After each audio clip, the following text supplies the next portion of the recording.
사무엘상 4장과 7장을 계속 읽어보면 아주 대조적인 내용들이 기록되어 있는 것을 보게 됩니다. 4장의 핵심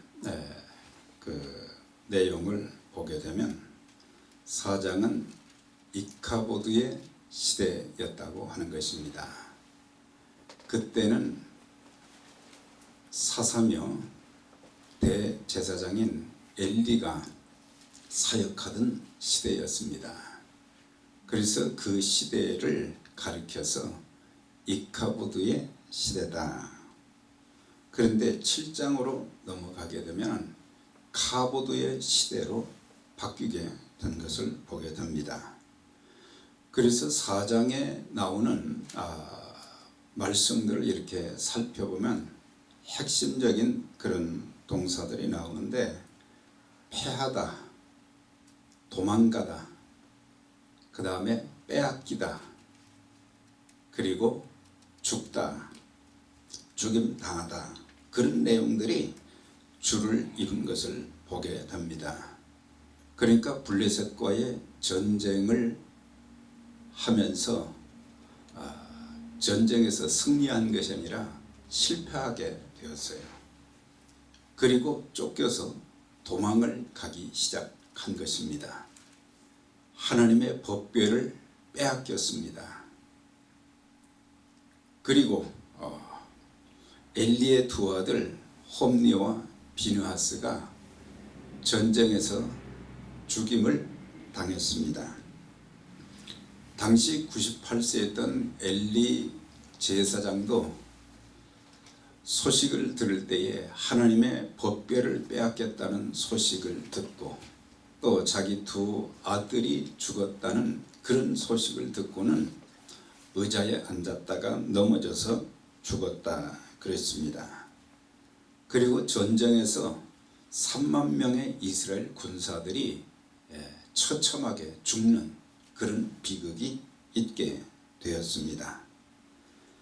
그리고 엘리 제사장의 며느리가 아이를 낳고는 이제 죽어가는 그 상황에서 아들의 이름을 짓고 죽었어요.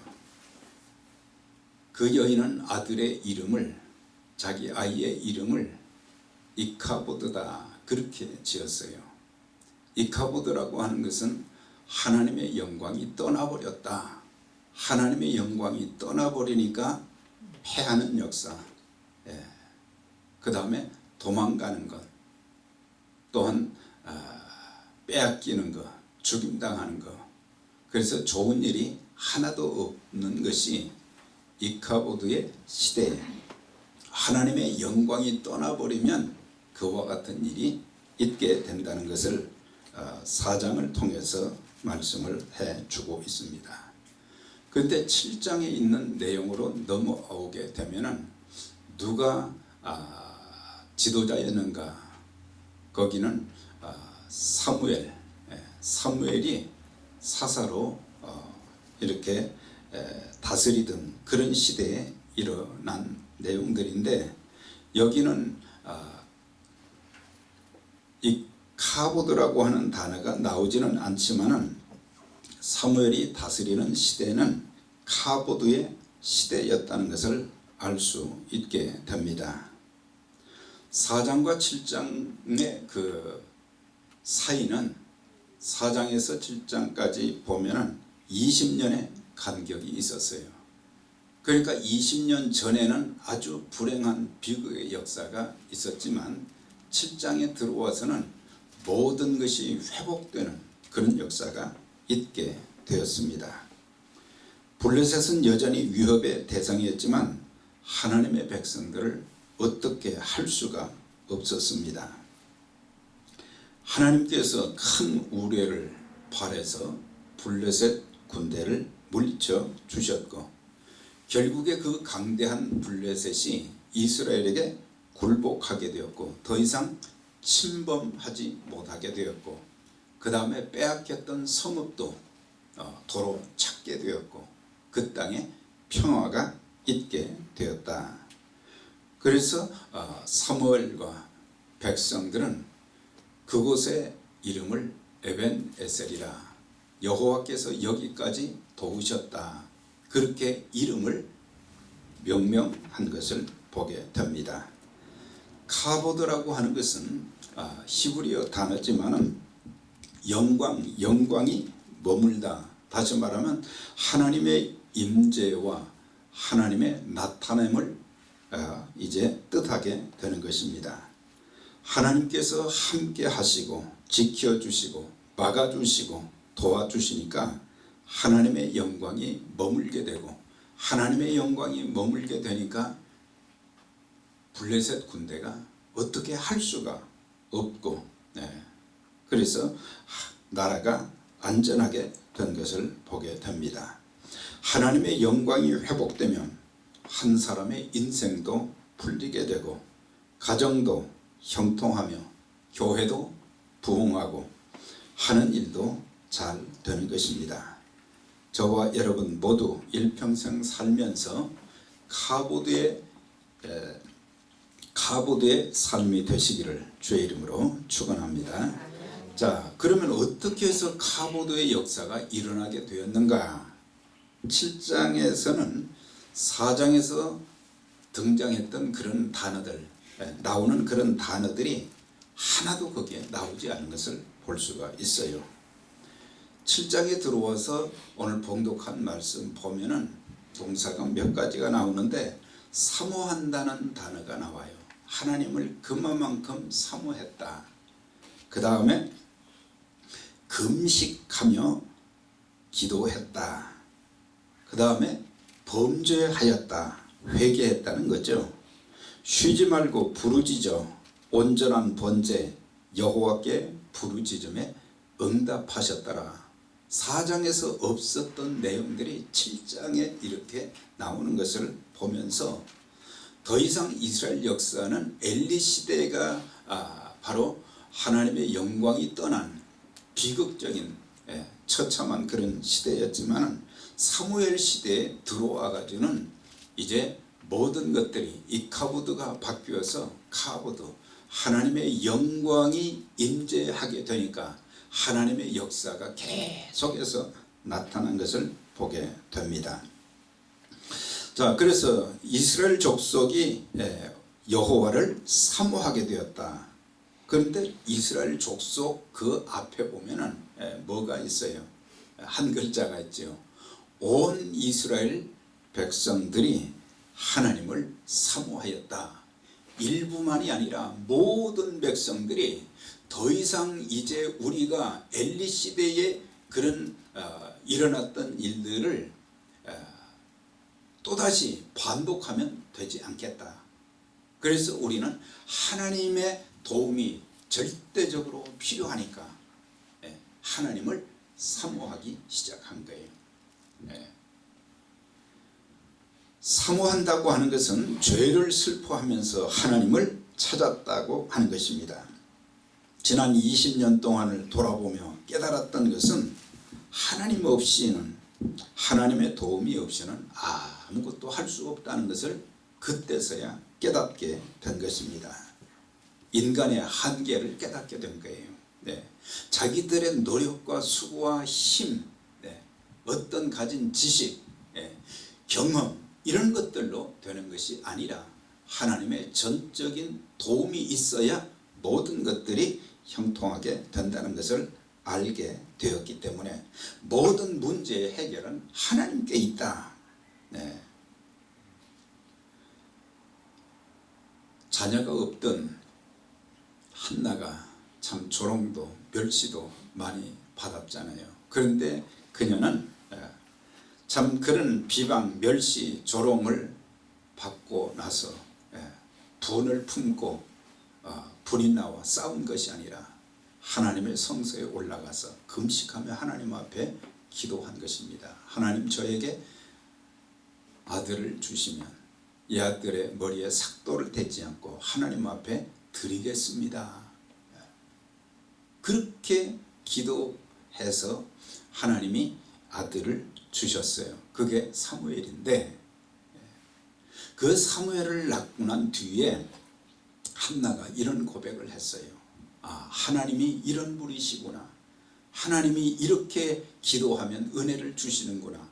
이렇게 축복해 주시는구나. 그것을 깨닫고 하나님을 체험하고 나서 고백하기를, 여호와는 죽이기도 하시고 살리기도 하시며, 여호와는 음부에 내리기도 하시고 올리기도 하시며, 여호와는 가난하기도 하시고 부하게도 하시고, 여호와께서는 낮추기도 하시고 높이기도 하시는도다.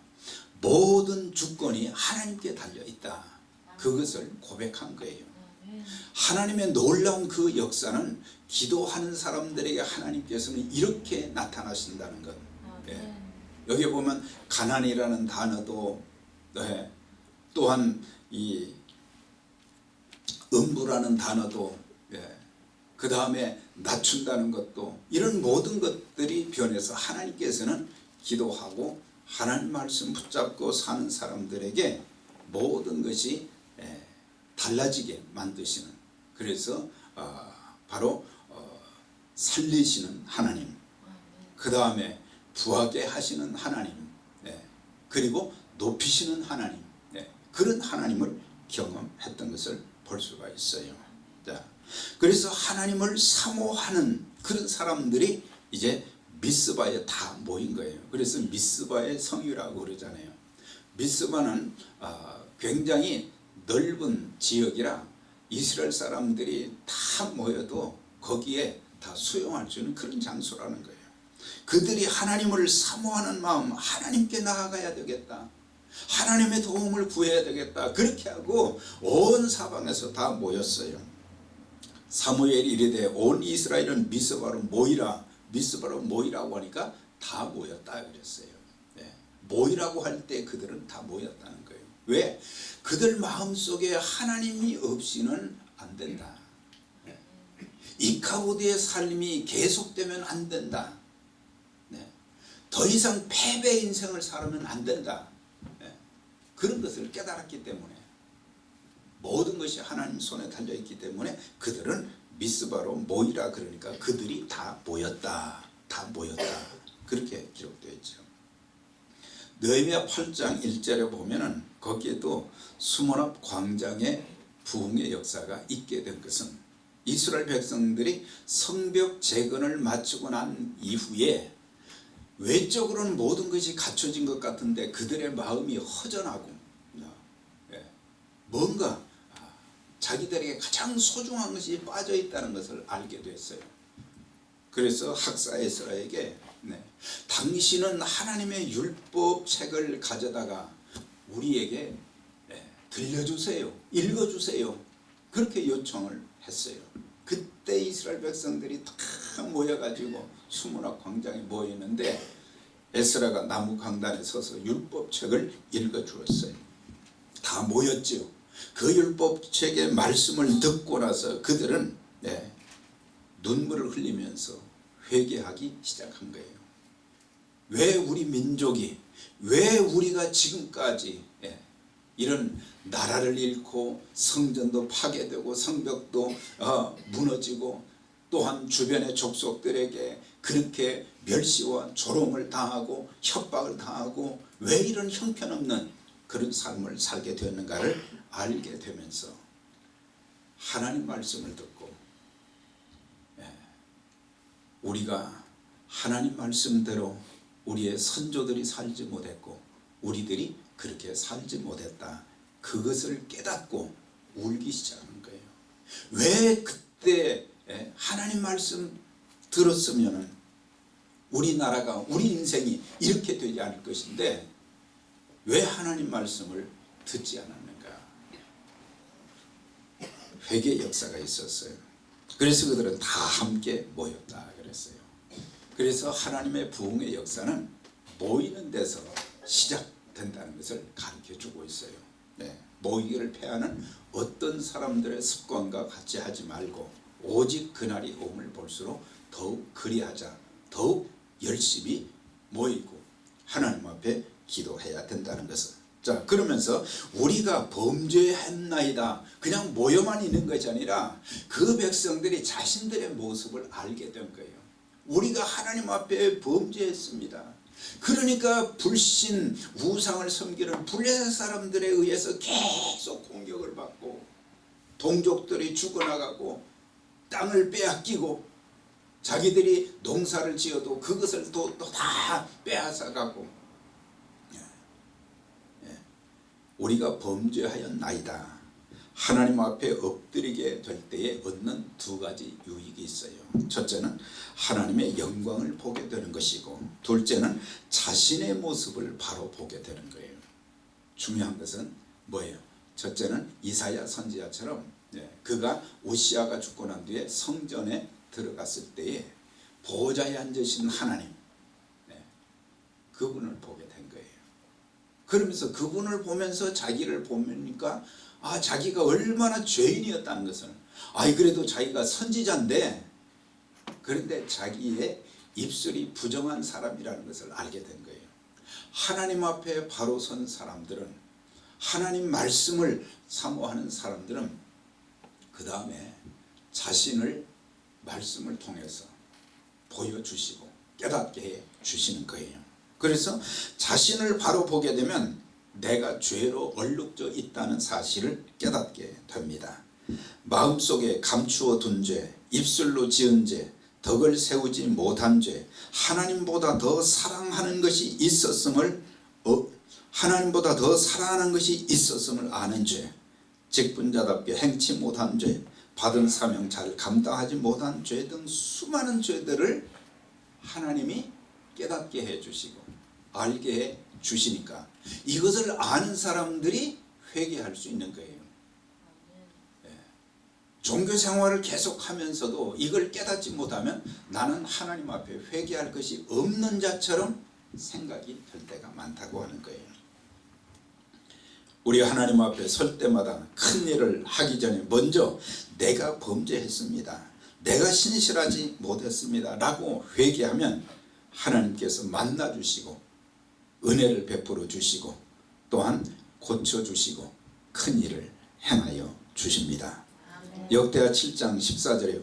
내 이름으로 일컫는 내 백성들이 그 악한 길에서 떠나 스스로 겸비하여 기도하여 내 얼굴을 구하면 내가 하늘에서 듣고 그 땅을 고칠지라.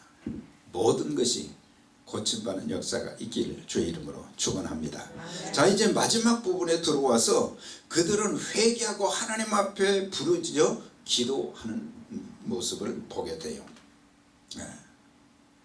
이제 그들이 미스바에 모여서 이제 부흥성회를 하고 회개하는 그런 역사가 일어나는데 블레셋이 또 공격을 해온 거예요.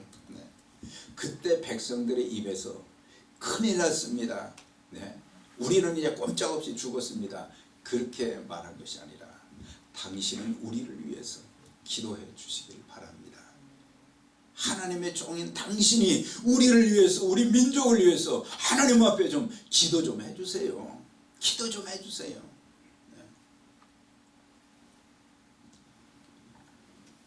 그 백성들은 이런 큰 위기를 극복하는 것은 기도밖에 없다는 것을 알게 된 거예요. 기도의 능력을 알게 된 거예요. 그래서 기도, 우리가 마가복음 9장에도 보면은 예수님께서 귀신 들린 아이를 고쳐주고 난 뒤에 나중에 제자들이 물었어요. 우리는 그렇게 하려고 했는데 왜 못했습니까? 그랬더니 주님께서 하신 말씀이 기도 외에는 이런 유가 나갈 수 없느니라. 기도에 대해서 말씀을 하셨어요. 자, 사무엘이 하나님 앞에 온전한 번제 예배를 드렸다는 거죠. 그런 상황 속에서 예배를 드린다는 거, 이거 참 이게 어려운 일 아닙니까? 아니 지금 적이 공격해 오는데 곧 죽게 생겼는데 하나님 앞에 번제를 드렸다, 예배를 드리고 그리고 하나님 앞에 기도했다는 것은 절대적으로 하나님께 모든 것을 맡겼다는 거거든요. 하나님이 지켜주실 것이다. 기도하는 자들을 하나님이 지켜주시고 블레셋 군대를 막아주실 것이다. 하나님이 그들을 쫓아주실 것이다. 그걸 깨달았기 때문에 하나님께 기도했어요. 그랬더니 어떤 역사가 일어났습니까? 블레셋이 이스라엘 앞에 굴복했다. 이거 숫자적으로 보면 군대에 그런 이제 내용을 보게 되면은 이거는 백전백패할 일이거든요. 근데 전쟁 싸움을 하지도 않고 하나님이 막아 주셨고 성읍들이 회복되고 빼앗겼던 땅도 도로 찾았고 평화가 있게 되었습니다. 우리가 기도하는 가운데 흑암의 세력이 다 떠나게 될 것입니다. 얼마나 악한 세력들이 우리를 넘어뜨리려고 우리를 공격하고 우리에게 고통을 주고 우리에게 어려움을 주고 우리에게 있던 모든 것을 다 빼앗기게 만들고 그래서 기도하게 될 때 흑암의 세력들이 떠나고 복음의 문이 활짝 열리며 질병도 가난도 떠나고 예수 안에서 모든 것들이 회복되어 부흥과 승리의 역사가 있게 될 것입니다. 그래서 그들이 사무엘이 그곳에다가 이제 하나님이 이렇게 역사하시는 것을 이제 체험하고는 기념비를 세웠어요. 그것이 바로 에벤에셀, 하나님께서 여기까지 인도하셨다. 성경에는 하나님의 사람들이 하나님의 놀라운 역사를 체험하고 기념비를 세운 데가 여러 군데 나옵니다. 여호와 이레 아시죠? 여호와 니시 아시죠? 아멜렉과의 전쟁을 하고 나서도 어떻게 이길 수 있었는가? 이건 하나님께서 같이 하셨고 거기에서도 모세가 그렇게 기도했잖아요. 그래서 거기에 여호와 니시다. 그 다음에 광야를 가면서 쓴 물을 마셨을 때 백성들이 불평하고 그럴 때에 쓴 물이 단물로 바뀌었잖아요. 그러면서 여호와 라파라 그랬어요. 그래서 오늘 저와 여러분들이 이런 말씀을 통해서 특별 새벽 부흥회를 통해서 여러분들의 인생에 새로운 기념비를 세우는 그런 가을 부흥회가 되어지고 하나님의 말씀을 통해서 이 놀라운 부흥의 역사가 여러분들 삶 속에도 여러분들 가정에도 또한 직장과 사업과 하는 모든 일에도 우리 교회도 일어나기를 주의 이름으로 축원합니다. 자, 우리 다 같이 이제 한